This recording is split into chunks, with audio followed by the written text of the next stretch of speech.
Hola, ¿cómo están?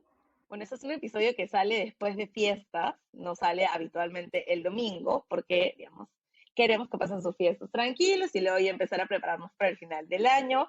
Esto es después de las 12, yo soy Ana Lucía Mosquera Rosado y hoy estoy en el episodio con una amiga, una compañera que además es parte del equipo de comité de lectura.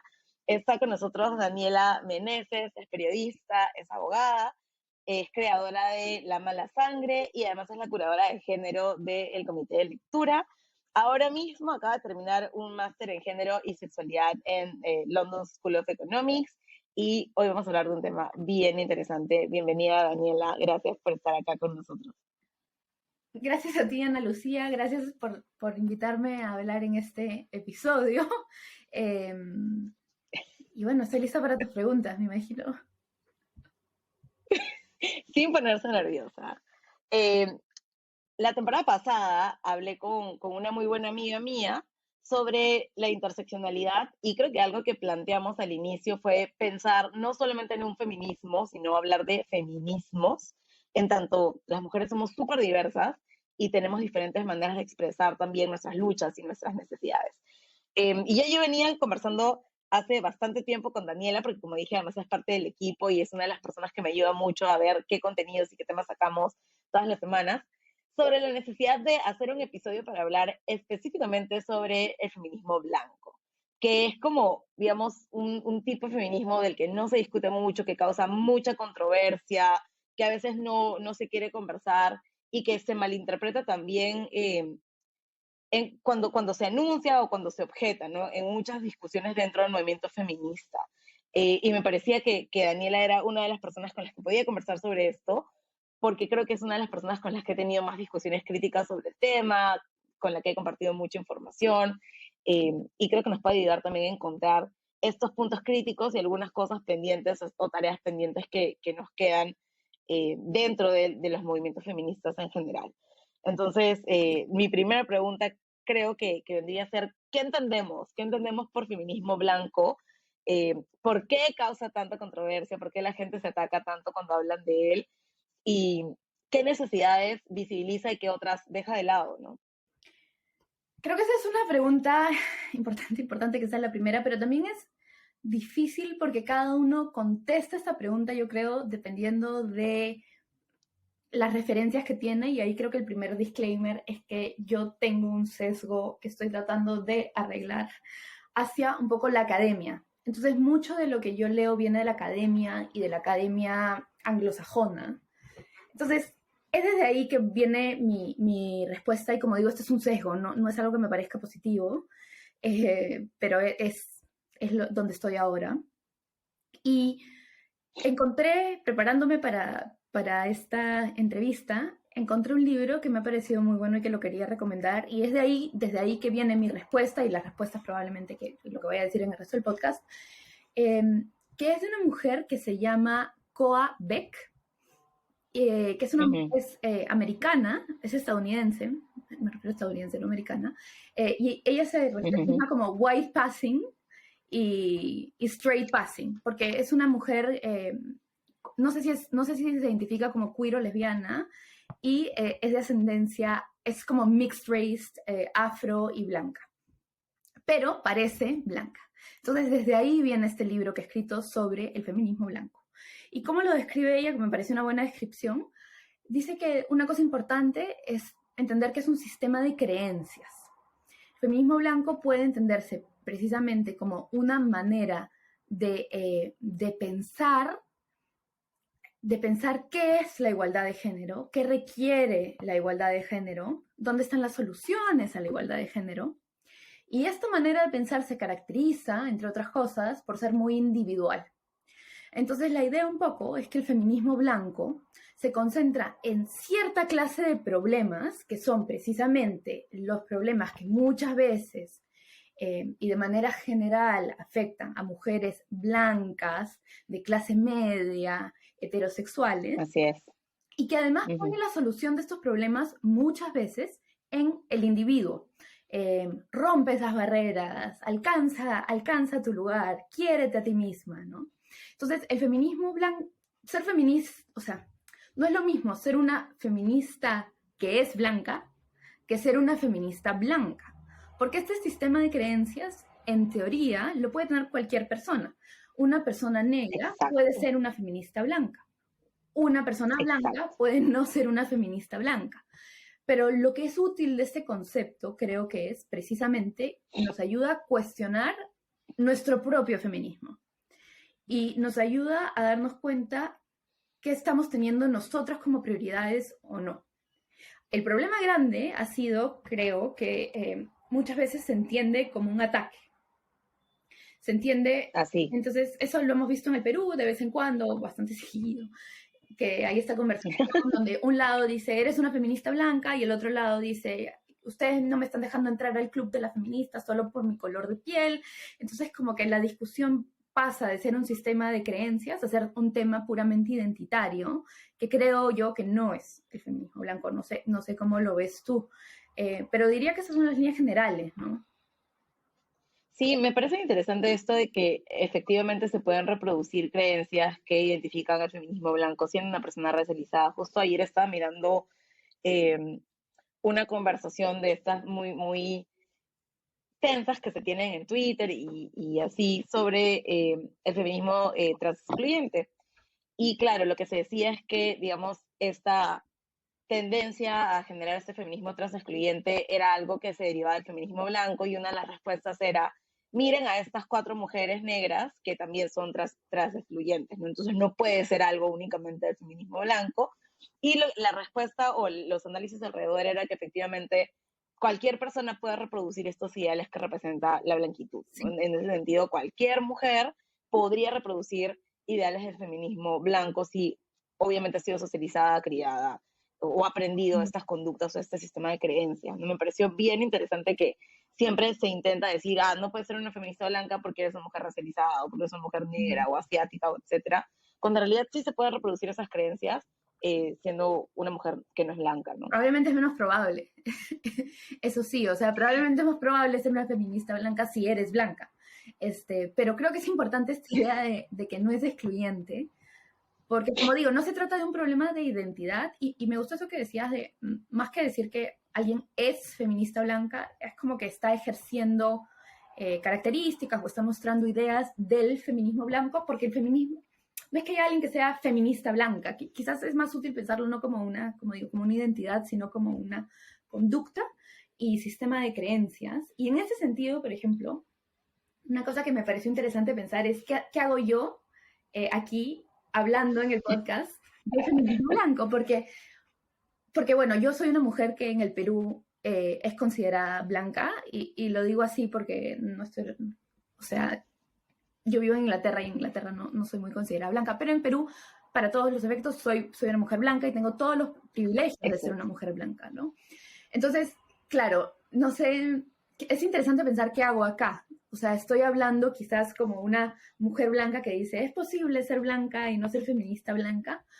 Quizás ese es mi lugar aquí, pero eso también es bien problemático, porque de lo que leía, además, preparándome para esta entrevista, algunas cosas escritas por mujeres blancas y otras no, es que muchas veces estas conversaciones, el que yo diga, el que yo pueda aquí estar hablando del feminismo blanco como algo que no es mío, es casi como una manera de yo limpiarme de falla, ¿no? Es como que yo vengo acá y diga, sí, hay feministas que son feministas blancas, pero yo que estoy aquí sentada, no, yo te estoy hablando de lo mal que es ser feminista blanca. Y eso es casi lo mismo que pasa con las discusiones del privilegio, que últimamente se han vuelto a decir, pero yo Exacto. acepto mi privilegio. Entonces, soy una mujer privilegiada, pero que se vuelven casi como, lo decían en estos artículos, como se vuelven un disclaimer de, ojo, como yo reconozco el feminismo blanco, yo no puedo ser una feminista blanca. Como yo reconozco el Ajá. feminismo, yo no puedo ser, no sé, clasista. Cuando no es lo que quiero hacer aquí, creo que no es por eso que estoy aquí, ¿no? O sea, yo creo que yo también tengo conductas de feminista blanca, probablemente más que personas que son racializadas. Y creo que para eso es importante tener el concepto de feminista blanca, porque te ayuda a entenderte a ti misma. O sea, te ayuda a decir, oye, ahora que estoy viendo eso, es verdad, yo hago eso, y hago eso, y hago eso. Entonces, en lugar de usarse como un arma para criticar a otras mujeres blancas y ser casi un token de quién es mejor feminista, que es blanca,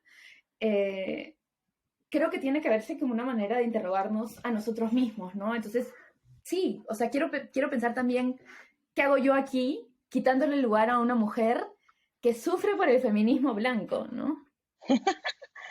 Es que creo que precisamente por eso es que pensaba que eras la persona idónea para estar en este episodio, ¿no? No quería que la conversación sobre feminismo blanco fuera solamente una interpelación o un ataque directo a no queremos esto, sino que también quería conversar con una persona como tú que tiene este proceso de reconocer que efectivamente puede tener esas actitudes y que tenga una visión como crítica a por qué estas cosas no deben pasar o cuáles son estos retos que tenemos que tener dentro de los feminismos para entendernos, para aceptarnos, para ampliar las Uh-huh. conversaciones y no solamente, digamos, apelar a esta cultura de la cancelación. ¿No? Si eres feminista y eres blanca, entonces tu feminismo no vale o tu feminismo no es algo con lo que yo concuerde o nunca vamos a poder entendernos, sino realmente eh, tener este tipo de espacios que nos permiten abrir estos Uh-huh. puentes para conversar de temas que nadie quiere tocar, ¿no? Además porque, claro, si yo le dijera a otra mujer blanca que se considera feminista, con la que no tengo una conversación, con la que no tengo una familiaridad, quiero que vengas a mi episodio, probablemente pensaría que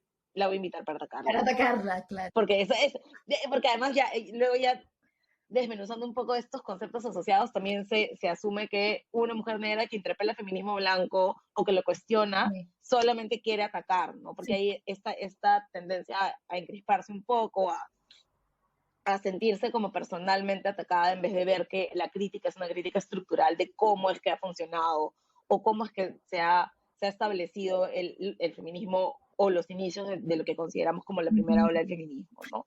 Sí. Eh, Y, sí. y de hecho, yo creo que, por ejemplo, una persona que es bien útil o que a mí me gusta mucho leer como crítica del feminismo blanco es Gabriela Wiener, por ejemplo, en el Perú. Y lo que es interesante de ella es que ella no lo pone así, ¿ya? Pero en su último libro, Huaco Retrato, y en algunos de sus textos, ella, por ejemplo, ha comenzado a interrogar su deseo,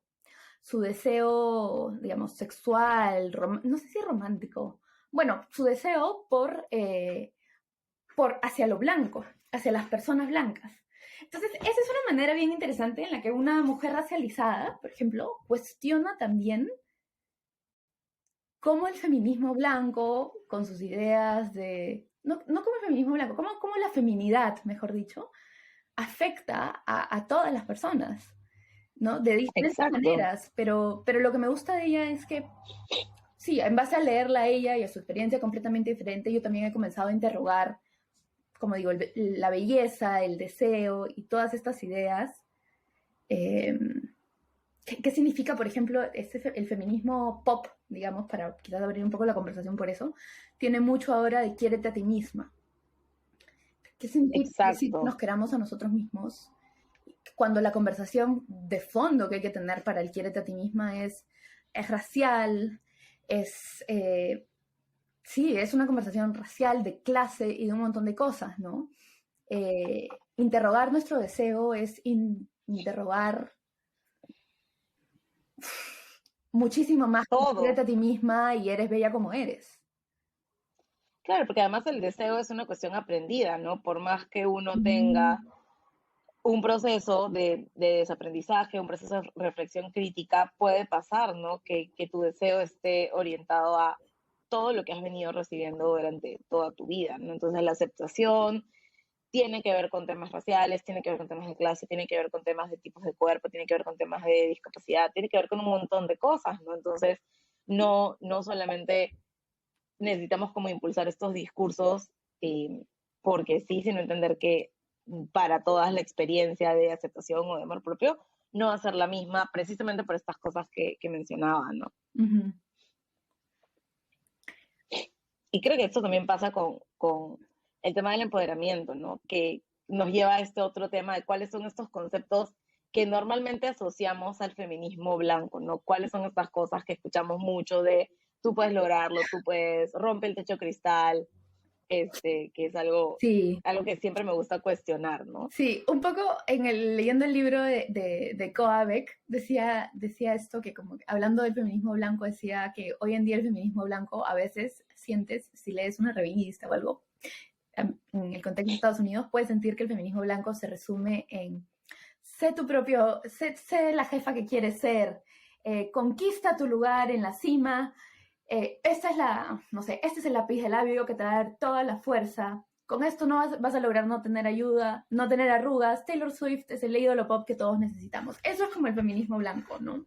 Y Exacto. que usaba la palabra conquistar al propósito, porque una de las cosas que alerta su libro es cómo el feminismo adopta esta lógica de la conquista, que no es solo, Ajá. que no es solo preocupante desde un punto de vista de discusiones coloniales, sino también desde un punto de vista es una lucha individual, ¿no? Que también... Exacto. Entonces, si tú conquistas, lo logras. Y un montón de conceptos asociados, ¿no? Inclusive cosas que ahorita me estoy dando cuenta que probablemente yo he repetido, ¿no? Como de ser una Bien. boss lady, o sea, todas estas cosas Sí. de ser o tener el liderazgo. Y si tú tienes el liderazgo, entonces ya es como llegaste o alcanzaste el nivel de empoderamiento que necesitas, Exacto. ¿no? Sé tu jefa, sé la jefa de otras mujeres o empodera a otras mujeres o conquista estos espacios, ¿no? Y eso Sí.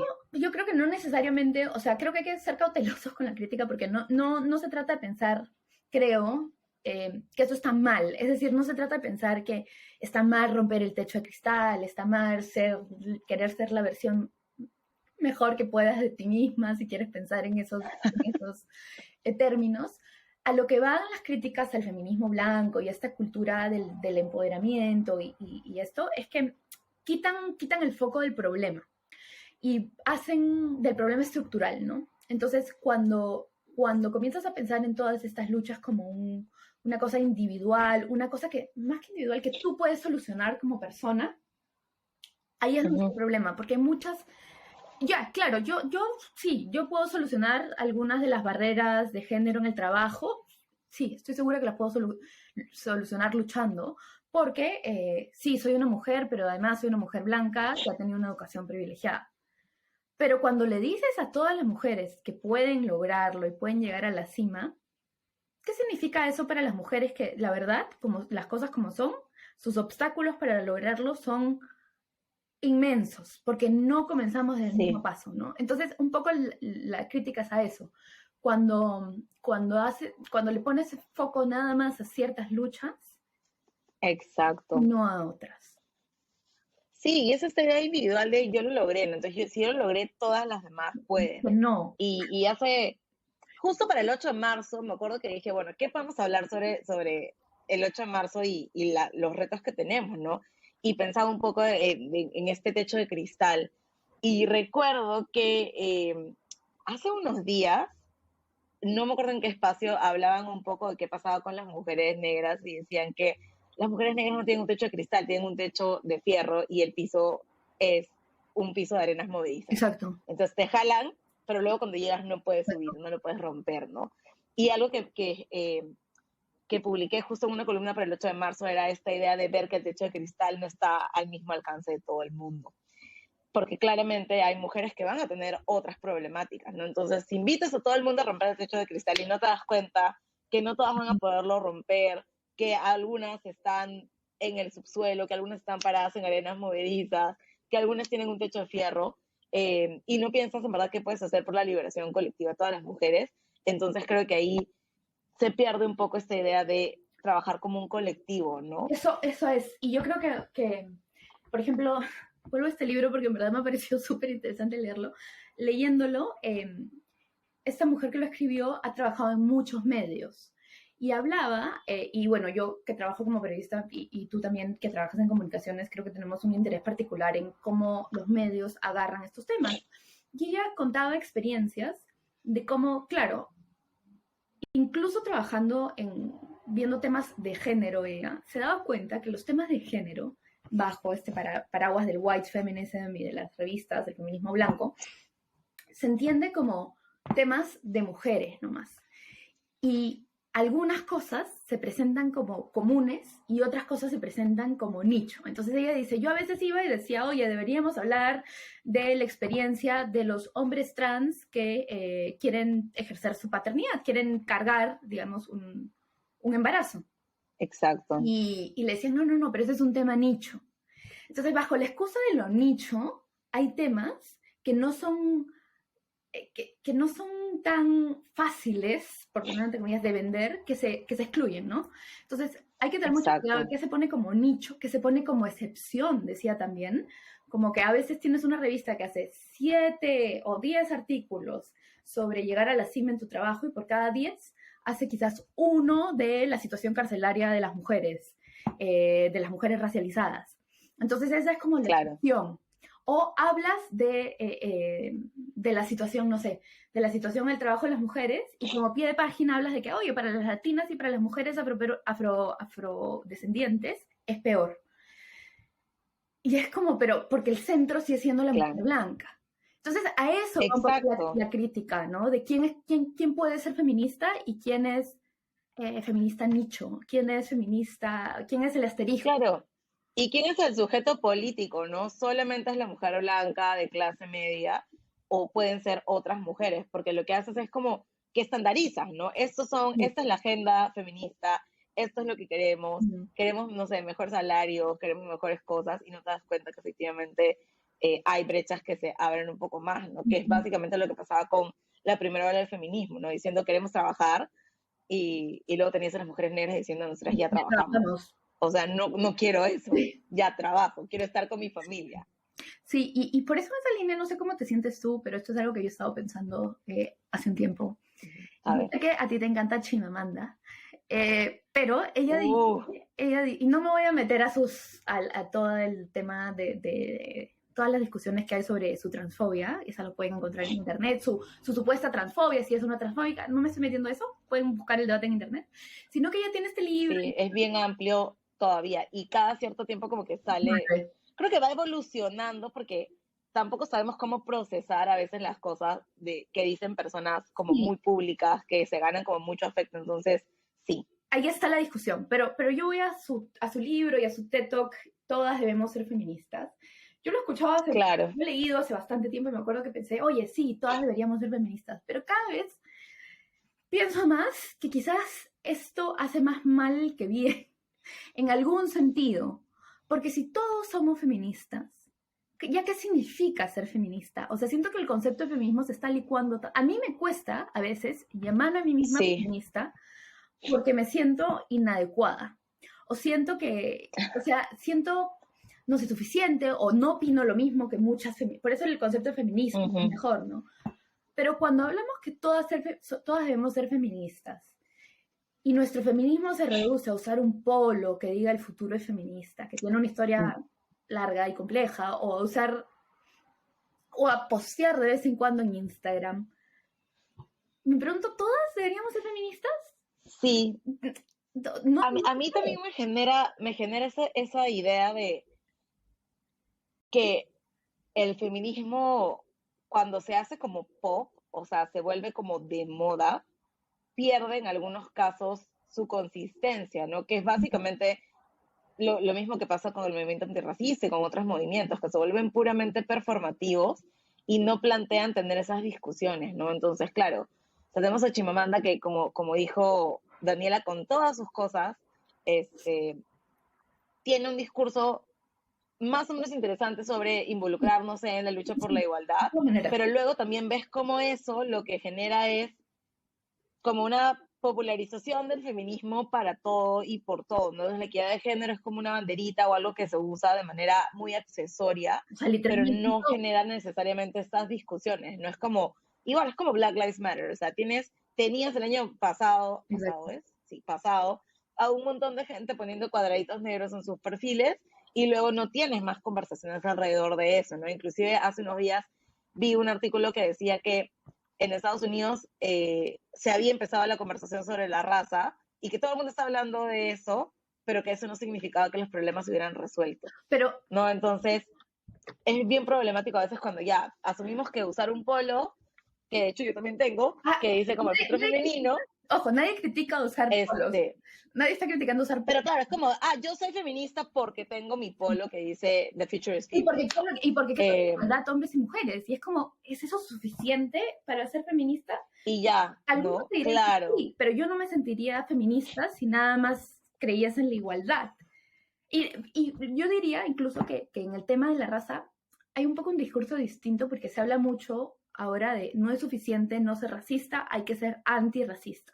Y el término claro, antirracista incluye ya una acción, ¿no? Y se está generando todo un lenguaje Exacto. y un como actúa, no es suficiente decir. Eso no existe en la palabra feminismo.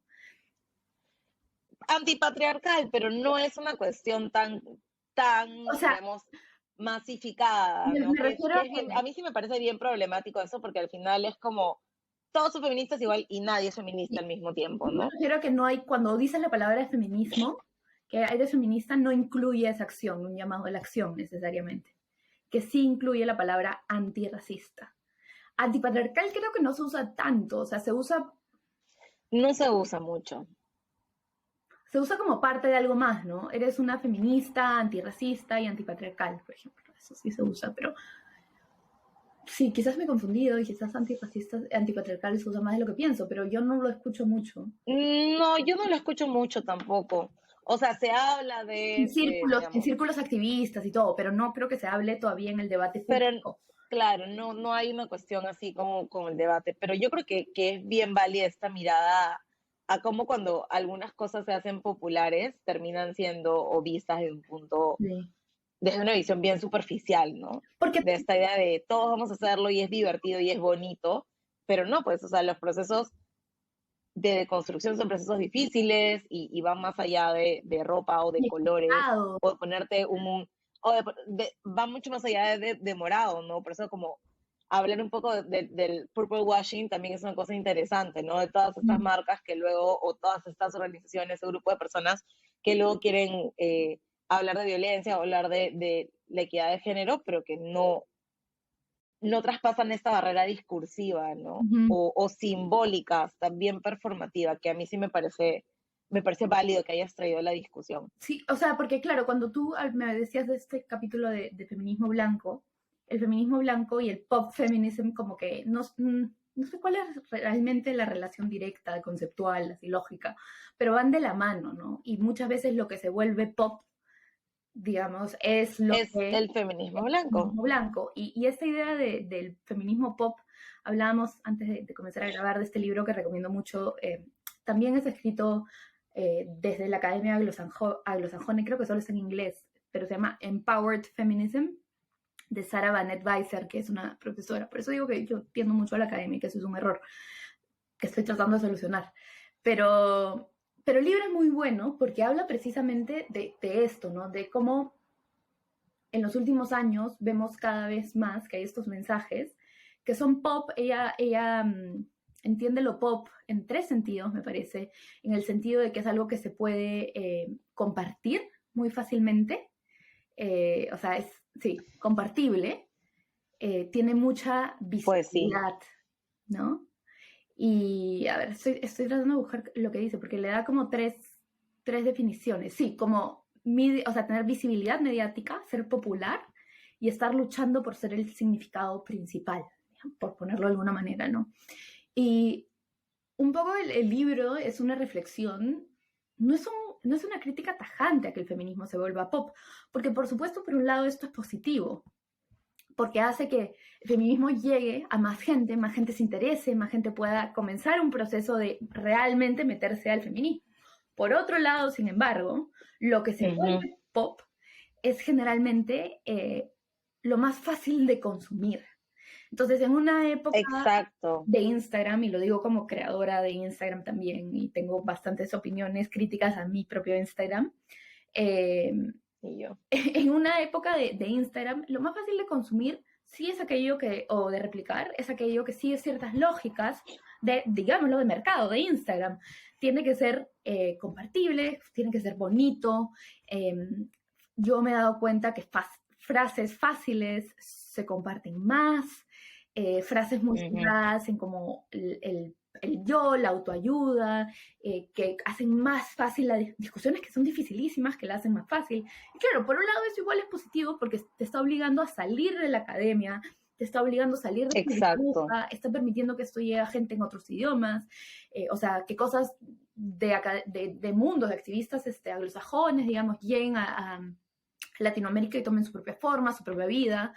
Ahí permite también actos de resistencia, o sea, cosas se pueden complejizar, como que como lo ponen ellas, a veces se abren como huecos en el feminismo pop y dentro de estas cosas pop vemos que aparece un mensaje más complejo que sí se hace viral. Sí, Pero al mismo tiempo es complicado. Entonces, es bien complicado. sí, O sea, cuando en realidad el feminismo es un producto, o sea, un se producto convierte en hoy un en día, producto, se convierte en algo sí, que se explota y que genera dinero, se pueden perder muchas cosas, ¿no? Yo creo que ese sí es un riesgo grande que se corre cuando estas cosas se vuelven masivas, pero bastante excluyentes en qué se valora, qué se pondera, qué sale, o cuáles son las cosas, como bien mencionas, más fáciles de digerir, ¿no? Entonces, ya no estamos hablando de un movimiento, sino de un bien de consumo, y eso termina siendo bien sí. problemático. Sí, es bien difícil, como digo, yo cuestiono todo el tiempo mi propia presencia en el Instagram. También tienes esta otra cosa que cuestiono, que es estos Instagram feministas, pero también que están hechos por mujeres que necesitan dinero para vivir. Entonces tienes un Instagram donde además hacen publicidad de cosas de consumo. Entonces es bien complicado porque, como digo, no quiero juntar, no juzgo a las personas que lo hacen, pero estás terminando con un feminismo que además vende productos, que eso siempre me ha parecido bien como extraño Sí, a nivel de feminismo, ¿no? Pero lo entiendo a nivel personal. Eh, y también estaba pensando, no sé si quieres hablar un poco de esta campaña, A mí me gusta la vida social. sí. Bueno, muchos sabrán, Es una campaña interesante, ¿no? o sea, el caso fue terrible, ¿no? Es esta violación grupal creo que fue en San Borja, en Surco, en Lima. Y En Surco, me parece. y es, bueno, la mujer denunció la violación y, pero estoy acordándomelo bien, pero el abogado de uno de los acusados dijo algo así como, bueno, es que a la señorita le gustaba la vida social. A raíz de eso, obviamente, como diciendo no la violaron, a la señorita le gustaba la vida social. A raíz de eso, con toda razón, apareció esta campaña en redes sociales, hashtag a mí también me gusta la vida social. Eh, o nosotros, sí, a mí también me gusta la vida social. Y eso yo lo estudié, me acuerdo, para un curso, porque era bien interesante ver cómo habían diferentes manifestaciones de esta campaña. Ibas desde Exacto. el recuadro negro que tenía el hashtag, que era como lo más sobrio y que de hecho asemejaba mucho al luto de Black Lives Matter, más o menos en una época parecida, no era la misma estética. Fácil de hacer, fácil de replicar, no tenía las palabras feminismo, no tenía las palabras nada, y era súper individual. A mí también me gusta la vida social, como diciendo, concentrándose en que no hay que culpar a la víctima, pero la discusión no era nada sobre la estructura que permitía y que todavía Que permite esos discursos un discurso sean válidos, ¿no? que un abogado pueda decir esto o se sienta que puede decir esto, las estructuras más grandes sobre violencia a la mujer. En fin, el mensaje, como digo, ya estaba bastante, como, no sé si esta es una palabra, sanitizado, como limpiado, y era bien compartible. Exacto. Entonces, no necesitabas llamarte feminista para compartir este mensaje. Pero luego, habían ciertas manifestaciones que a mí me parecían particularmente problemáticas, donde mujeres ponían fotos de ellas en una situación de fiesta, diciendo que a ella también les gustaba la vida social. Entonces, Claro, y fiestas como, sí, o sea, sí, algunas veces fiestas que era como, claro, a ti te gusta la vida social y es verdad, ninguna mujer está nunca en una situación segura, pero digamos, la foto que estás enseñando a mí me hace ver que no estás en una situación particularmente peligrosa y me recuerda mucho a cómo en países, bueno, esta es una investigación que se hizo en África, por ejemplo, de una chica que veía justamente, que analizaba el posfeminismo y las ideas más pop del feminismo en Nigeria, me parece, encontraba que hay todas las mujeres decían que el feminismo era algo que necesitaban, pero algunas mujeres lo ponían como algo que necesitaban las otras, es decir, las mujeres más ricas decían, el feminismo es algo que claro, nuestro país decían, yo no. necesita porque ellas lo necesitan. Entonces, claro, viendo estas mujeres Mm. de clase alta colgando una imagen de sí mismas donde salen increíblemente bien en una fiesta con este hashtag, yo pensaba, ¿qué es esta conversación? O sea, ¿dónde ha quedado aquí el feminismo? ¿Dónde ha quedado aquí los problemas los problemas de inseguridad en este país, dónde ha quedado aquí los problemas de acceso a la justicia. Pero luego Exacto. tenías otros mensajes. En este boom y en esta popularización, también se hacía espacio para que mensajes más complejos se hicieran, no sé, tuvieran compartidas y tuvieran likes y ampliaran la conversación. Y eso es lo que me parece súper positivo. También, por ejemplo, una amiga, replicando la estética negro y blanco, colgó varios slides donde complejizaba la discusión y ponía algo así: yo no soy una chica a la que le gusta la vida social, primero se ponía como mujer, es decir, que ya quitaba la infantilización, y decía, a mí Sí, me claro. gusta más que la vida social, porque la vida social también es la vida del feminismo blanco, de alguna manera, es como la vida Exacto. propia. Ya ponía, a mí me gusta mucho más que la vida social, me puede gustar lo que quiera, puedo, no sé, estar borracha en una esquina, puedo querer tener sexo anal, bonita, y todo eso no le da a nadie el derecho a violarme. O sea, ¿dónde Exacto. cuestionaba este discurso de respetabilidad? Eso sí es cierto, que es muchas veces algo que también nace de ciertos espacios, ¿no? Sí, esta idea de que hay que ser una mujer respetable, que es lo que yo también me cuestiono un montón, ¿no? Porque obviamente también lo he aprendido. Y la vida social es respetable dentro de todo, ¿no? Cuando nosotros Claro, porque es vida social, o sea, quiero salir a una fiesta, muy bien la fiesta, pero ¿qué tal si no quiero salir a una fiesta? Quiero salir solamente a tomar, porque hacer... lo que sea, ¿no? Entonces, yo creo que eso hace tener estos conceptos, o sea, más que... Siempre me pregunto un poco para qué sirve el concepto. ¿Para qué sirve el concepto del feminismo blanco? ¿Para qué sirve el concepto del feminismo pop? Creo que sirve porque te da como alertas, ¿no? Te dice, ojo, el feminismo blanco es un sistema de creencias que puedes tener muy dentro de ti, muy engranado, que te va a hacer pensar en el individuo, te va a hacer pensar en soluciones, en dónde estás tú como persona, te va a hacer olvidar el racismo, te hace pensar que toda esta discusión es solamente sobre hombres y mujeres, no sobre no sé, las políticas carcelarias. Y lo mismo el feminismo pop. El feminismo pop, que estando en un ambiente donde estoy rodeada de feminismo pop, ¿qué me puedo estar olvidando en esta conversación? Y antes de poner send, Sí. antes de hacer el comentario, antes de poner el titular, revisas tu propio feminismo blanco y feminismo pop.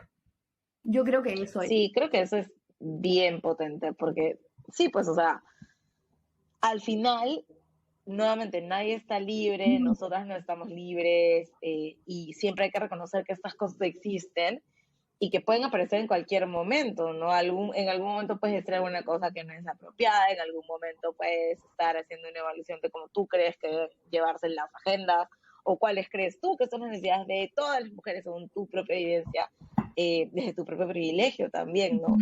Entonces creo que sí, es bien interesante cómo a veces sin querer, con esta idea de pensar en el empoderamiento, la igualdad de mujeres y hombres, hay un montón de cosas que se excluyen, ¿no?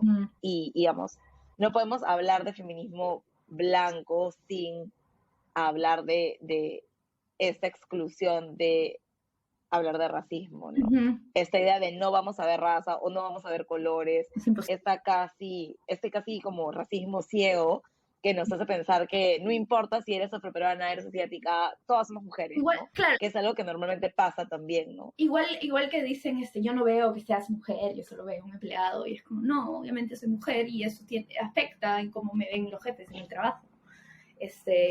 Pero una cosa importante creo de esta conversación también, y un poco de lo que hablábamos al principio, de cómo tú y yo siento que podemos hablar de esto y que es como un espacio seguro para hablar, es que a veces yo sí tengo, y lo he visto en muchas compañeras de universidad también, mucho miedo al hablar. Y eso es algo creo que negativo, personalmente lo considero negativo del feminismo, porque es como que a veces yo sí siento que por este miedo a decir lo incorrecto, termino no diciendo nada.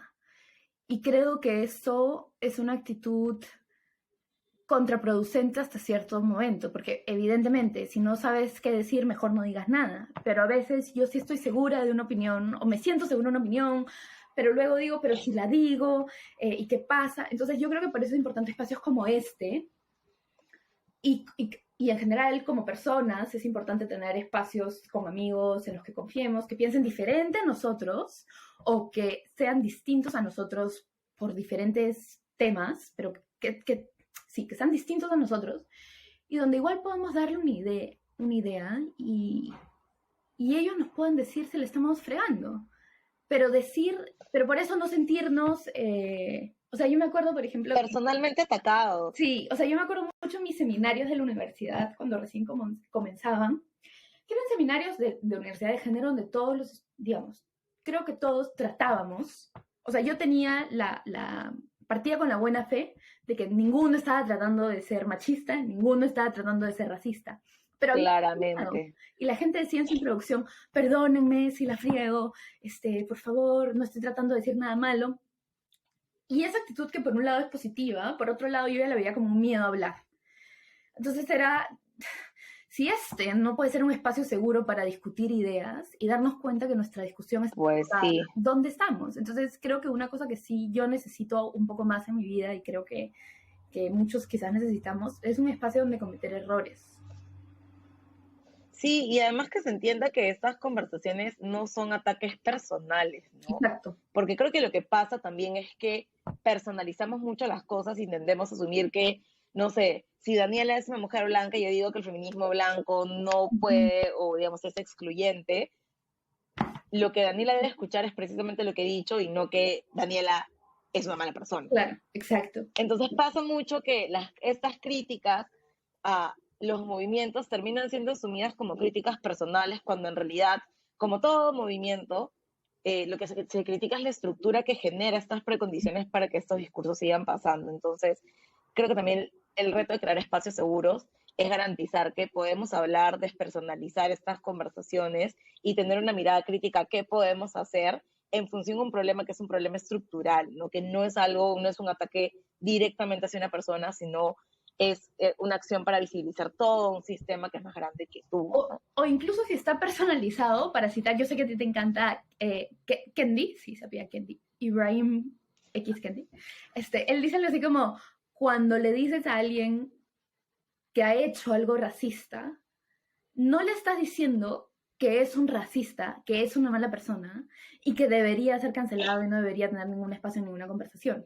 Y si entendiéramos eso, las conversaciones, y bueno, esto lo grabamos antes de Navidad, lo van a escuchar después, las conversaciones de Navidad, por ejemplo, con familiares, sería mucho más fácil. Sería mucho más fácil si yo pudiera ir a decirle a una tía, oye, lo que has dicho es machista, lo que has dicho es racista, y que no entienda que por eso le estoy diciendo que es una mala persona, que es machista y que es racista como su única identidad, ¿no? Probablemente yo también he dicho eso en algún momento, o haces algún comentario y dices, ya, yo no me considero, o sea, que sea una mujer machista, pero probablemente mis conductas aprendidas son conductas que me van a tomar mucho tiempo desaprender, ¿no? Entonces, si dentro del mismo movimiento feminista decimos nosotras, las mujeres racializadas, oigan, ustedes, amigas, no nos gusta que hagan esto, no nos gusta el paternalismo, no nos gusta una agenda única, no nos gusta que se deje por fuera el tema de la raza en la discusión de los feminismos. No es un ataque personal, no le estamos diciendo racistas de manera inmediata, sino que en realidad lo que queremos es que las cosas se visibilicen, ¿no? Y claro, o sea, a veces cuando hablamos de racismo decimos, oye, el movimiento nos deja de lado a estas mujeres, no ve estos temas. Lo que llega, pues se transforma como el mensaje, lo que llega a algunas mujeres es, nos están diciendo que somos racistas y cómo es posible, nosotras no somos, no podríamos porque somos feministas, ¿no? Y en verdad sí es posible. Eso es lo que se llama fragilidad blanca. Otra cosa. Para otro episodio, por favor. Otra cosa que yo sí te quiero preguntar, para yo cambiar un poco los roles, es que sí he visto que cada vez más hay espacios de mujeres racializadas, por ejemplo, donde no, digamos, las mujeres blancas no somos bienvenidas. Y quizás sería interesante que expliques desde tu punto de vista por qué eso sí es importante. Por ejemplo, Gabriela Wiener habla de eso en su libro Guaco Retrato, de estos talleres de decolonización para mujeres racializadas. Yo creo que eso tiene que ver con generar espacios seguros, y sé que eso puede sonar problemático porque se puede asumir que, digamos, espacios con mujeres que no son racializadas no son seguros, porque claro, es como, ya, sí, entonces significa que no está seguro mi espacio. Y creo que además son espacios en los que podemos tener reflexiones que van o que tienen que ver con, o que tienen como punto de partida nuestra propia Ujú, experiencia. O sea, sí siento que hay espacios mucho más abiertos donde podemos conversar con mujeres que no son mujeres racializadas sobre estos temas, pero siento que en algunos casos también son espacios en los que hay como asimetrías en las sí, reflexiones y en los aprendizajes. Entonces, claro, yo que soy una mujer negra voy a entrar a un taller con mujeres que no son negras a hablar o aprender sobre raza, sobre cosas que yo ya aprendí, no porque las haya leído en un libro, sí. sino porque me han pasado, ¿no? Eso no significa que estos espacios no deban existir, más aún, creo que son súper necesarios. Pero también sí siento la necesidad de tener un espacio solamente para mujeres racializadas, para discutir las cosas que necesitamos discutir desde nuestras visiones, sin asumir que tenemos como que, digamos, ceder el espacio para el aprendizaje de alguien más Ujú, sobre nuestra propia vivencia. ujú.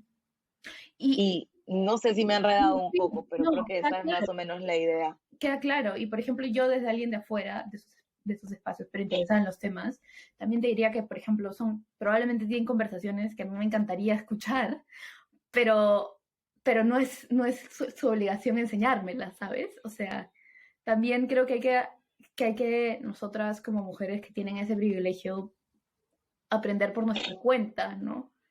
O sea, hay mucho de que ellas me enseñen. Sí, y justo eso es lo que te iba a decir, ¿no? Que a veces es como que se asume que dicen, bueno, yo no sé nada, entonces dígame por favor, o enséñenme por favor, o edúquenme, no se enojen conmigo porque hice tal cosa, o no se enojen conmigo porque dije tal cosa, porque como yo no sé y ustedes no me Ujú, quieren enseñar, entonces por eso yo he cometido ese error, ¿no? Y o sea,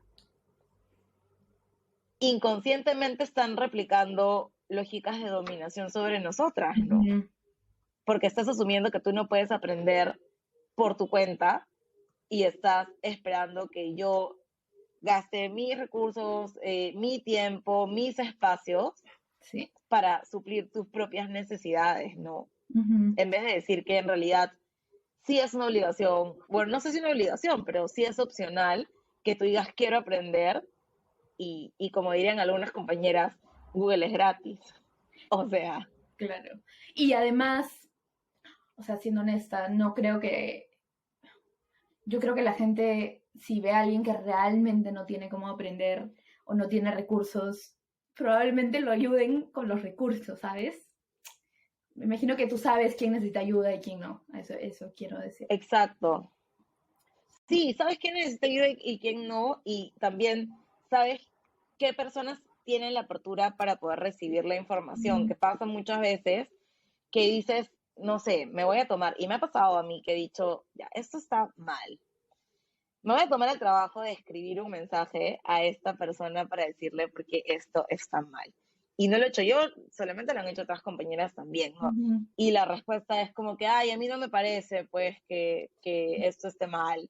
O me parece que me estás atacando sin razón. Nuevamente, este tema de la personalización, ujú, ¿no? Que me estás atacando sin razón y me parece que tienes una mala vibra y como que no me gustan las energías que tienes contra mí, porque yo no te he hecho nada a ti para que tú me ataques. Y menos, una vez me pasó que me dijeron, y menos en una época de pandemia que todos estamos tan sensibles, ¿no? Entonces, claro, uno se da el tiempo de buscar información o decirte tal cosa y luego la gente te dice, no, me parece que estás exagerando, o me parece que está de más, o otra cosa que me han dicho a mí es como que te sugiero que te eduques, ¿no? Y es como, o sea, yo detesto, a mí no me gusta normalmente digamos, presentarme con todas mis credenciales académicas, porque también como tú tengo estas cuestiones así de cuestionar el academicismo, pero que me manden a educarme cuando te estoy diciendo efectivamente que esto está mal, me obliga pues a sacar mis diplomas y decirle, o sea, digamos, vengo haciendo investigación hace mucho tiempo y así no fuera académica, si soy una persona activista, si soy una persona que tiene experiencia y me mandas a educarme, no es que tengas la mayor apertura tampoco para sí, discutir los temas, ¿no? exacto. Sí, sí, en verdad sí creo que hay una necesidad de que el feminismo blanco sea un poco más interseccional. Igual también siento que está pasando con la interseccionalidad lo mismo que pasa con el Sí. feminismo, ¿no? Entonces todo el mundo asume que hay que ser interseccional, pero muchas de las críticas que se están haciendo ahora a la interseccionalidad tienen que ver desde mi perspectiva, y esto es como, creo que es un punto de vista poco valorado, pero para mí tienen que ver con una lectura errónea de lo que implica la interseccionalidad, ¿no? Porque se habla de la interseccionalidad desde el reconocimiento de identidades y Eso no no se es. va más allá para mirar las identidades como un punto de partida para generar opresiones, ¿no? Sí, Entonces, hay muchas mujeres ahora, muchas feministas, criticando la interseccionalidad precisamente porque se quedan en lo que son las políticas de la identidad y no van más allá a mirar las opresiones, y por eso también se están generando otros marcos teóricos para mirar opresiones precisamente, ¿no? Y no mirar únicamente identidades. Y es como una preocupación que tengo también porque yo sí hablo mucho de la interseccionalidad, pero sí me parece que la lectura ahorita sí. está entrando a este punto de no retorno de solamente mirar identidades, ¿no? De hecho, a mí, bueno, me lo enseñaron, como no como identidad, sino como es un modelo que te permite ver las distintas opresiones. No, interseccionalidad no es decir, no es referirte a una mujer afroperuana con discapacidad, es ver qué opresiones sufre una mujer afroperuana con discapacidad, ¿no? No es la identidad. Pero como tú dices, hay otros sistemas también, y no es que haya ninguna obligación de nada más adherirte a la idea de interseccionalidad, que de hecho es una idea que puso, bueno, tú lo has hablado bien, lo has hecho en tu TED Talk también, es un nombre que viene de Kimberly Crenshaw, pero que en verdad como concepto viene siendo usado y, o sea, las ideas detrás, mucho antes y probablemente seguirá mucho después de la moda, de la palabra, digamos. Una mujer que nos dieron a leer, por ejemplo, fue Jasbir Puar, que es súper chévere. Ya tiene un texto que yo no Me entendí. encanta. Tiene un texto que yo no entendí cuando lo leí sobre assemblage theory, que sería teoría del... Y Exacto. ese como digo, a mí me pareció muy complicado de leer cuando lo leí, pero eso es un modelo alternativo, por ejemplo. Ese es otro problema en la academia, que es muy, muy difícil a veces. O sea, sí, a mí me tomó tiempo, pero y aquí, no sé, si alguien ama a Puar, me van a odiar a mí. Pero cuando yo lo leí, yo dije, ya, pero esto es un problema, o sea, ese es un problema de lectura de la interseccionalidad porque es Sí, sí entiendo. básicamente lo Sí mismo que entiendo. proponen. Entiendo. Pero a mí me... Entonces, claro, todo el mundo dice, es como que la teoría de los ensamblajes, que es bien parecida también a la teoría de la matriz, es súper diferente de la interseccionalidad y o sea, a mí, no Pero, me cancelen, pero a mí no me parece tan diferente, honestamente. pero es como una lectura, si me acuerdo bien, que un poco afina los problemas que que se le encuentran a veces a la interseccionalidad, ¿no? No lo sé, pero, Sí, claro. pero lo que voy es que una cosa que sí he aprendido es no quedarnos tan pegados con los conceptos y definiciones, sino qué hacen las definiciones. ¿Por qué es importante hablar de interseccionalidad? Si no puedes Sí, definir interseccionalidad, no importa, no importa. ¿Qué? O sea, importa en teoría, ¿no? Pero concéntrate más en decir qué hace la interseccionalidad. Si no puedes definir feminismo blanco, exacto. concéntrate más en ver por qué es importante tener este concepto y qué nos permite el concepto. A veces en definiciones nos quedamos estancados, especialmente en definiciones que son muy, muy teóricas a veces. Pero en utilidad del concepto y en aplicación práctica del concepto, ahí aprendemos mucho y eso es lo que yo trato de hacer a veces para no quedarme Sí, estancada, ¿no?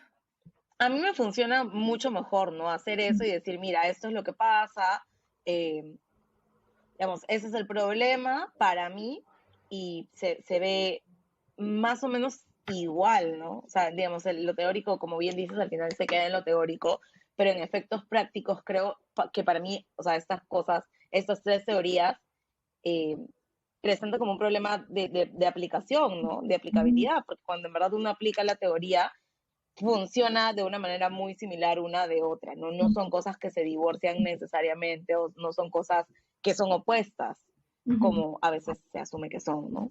Sí, creo que esa es una lección importante o útil.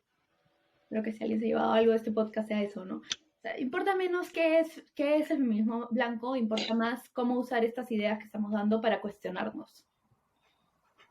Sí, yo creo que sí, que es bien necesario, ¿no? Es como, primero que no se vea como un ataque, sino que se vea realmente como una crítica para poder generar estos espacios seguros para todas las mujeres, ¿no? En sus diversidades.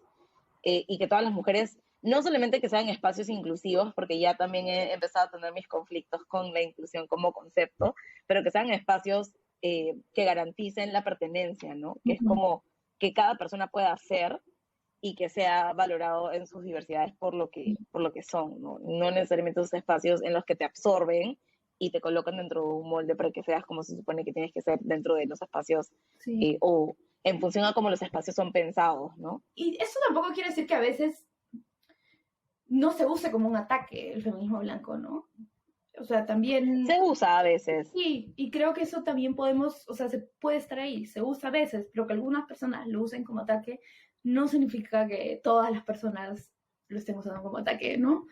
Entonces creo que hay que ser abierto cuando alguien te dice lo que estás haciendo es feminismo blanco, pensar.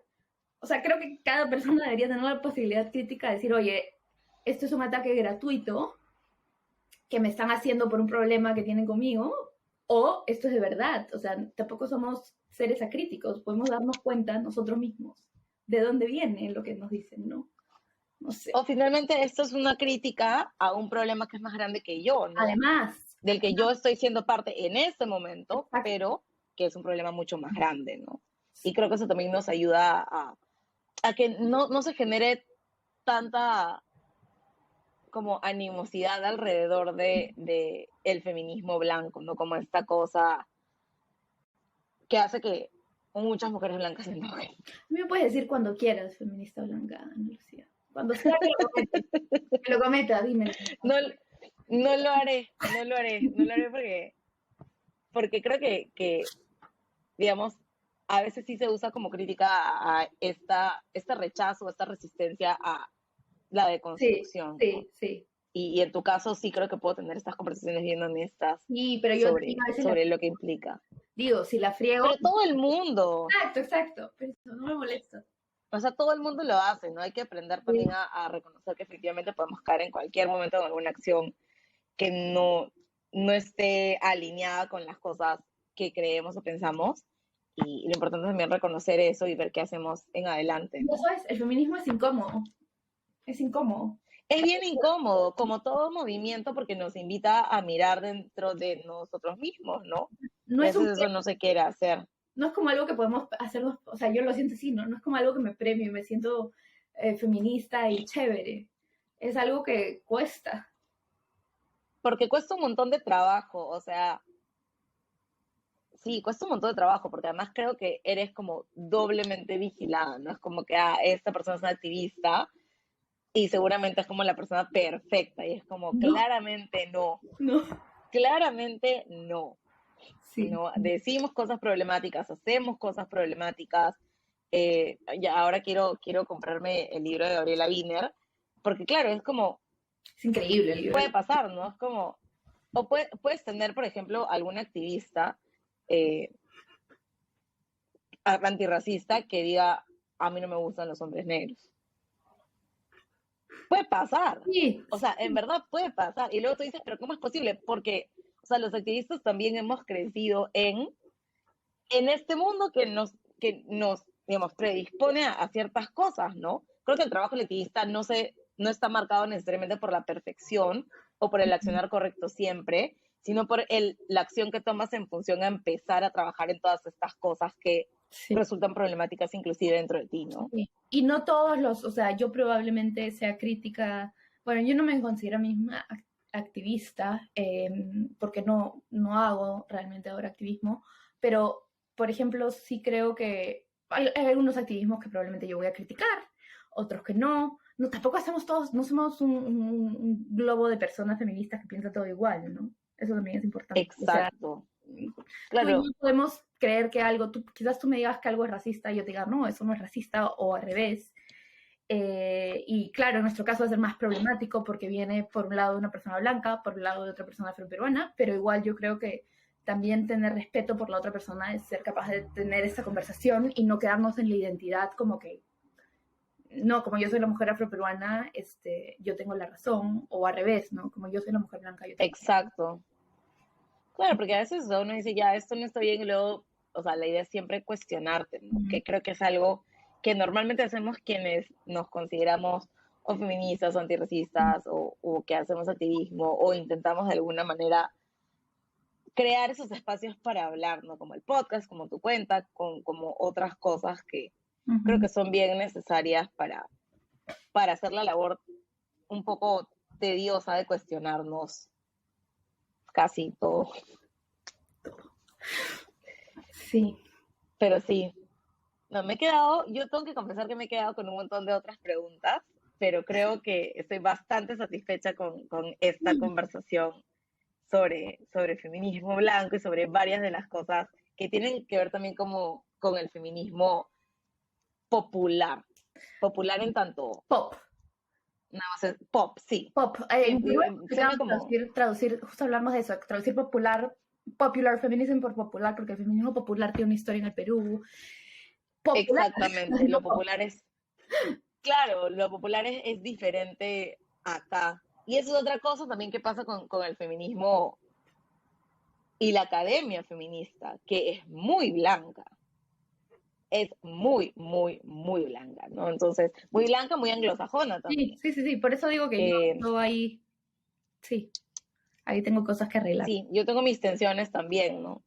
Y es como, o sea, no sé si la solución es como criticar que toda la academia feminista o la mayoría de la academia feminista sea así, o decir, hay que hacer academia feminista en otros espacios, ¿no? Yo creo que también hay bastante academia feminista que no tiene esa visibilidad. Entonces, lo que yo estoy tratando de hacer últimamente es encontrar toda la academia feminista peruana que pueda y leer todo lo que pueda. Pero claro, o sea, yo he pasado 2 años estudiando en la universidad y los textos que me han dado habrán sido un par latinos, ¿no? Y no es que el tiempo tampoco es que nos sobre. Entonces, sí, ese es un problema. Sí, hay retos ahí también sobre la academia, sobre el feminismo, sobre el antirracismo, muchas cosas por hablar. Pero nada, ha sido una gran conversación. Por eso sabía que tú tenías que estar en este programa. Muchas gracias. Por eso, y no por tu color de piel, te invité. Claramente no. Pero no, sí creo que ha sido interesante. Sí, a mí me ha encantado hablar contigo, hacerte las preguntas que te hice también, me metí ahí unas preguntas.